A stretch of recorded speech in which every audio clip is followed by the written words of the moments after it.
અને એક પોકેટ નીચે મળશે. ઓકે, 1/2 ઇંચનો ગેપ રાખજો બેના વચમાં અપ્રોક્સ. ઓકે, આપણે આટલું સ્ટિચ કરીએ, પછી આપણે આગળ કરીએ. ઓકે, आपने 8/5 इंचेसના પીસ પર આપણા 2 પોકેટ અટેચ કરી કાઢવા છે. બરાબર, જો આ 1 2 ચેનવાળા પોકેટ અટેચ કરા. હવે આપણે શું કરશું કે આપણે આ ચેનો એક્સ્ટ્રા જે છે કાપી લઈશું.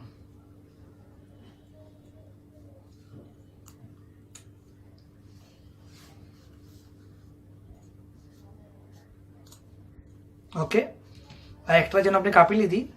હવે આ જે ચેન જે તરફ બંધ થાય છે ને એ ઉપર રહેશે. એટલે જો આ આપની વોલેટ છે, આ જે ચેન 2 ચેન છે એ ઉપર રહેશે, અંદર તરફ રહેશે. તો જે તરફ ચેન બંધ થાય છે ને એ તરફ આપણે પાઇપિંગ કરાઈ કરશું.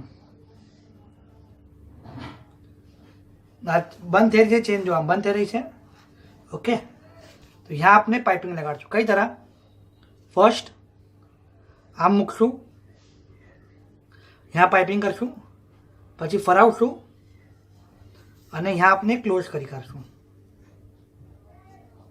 આમ.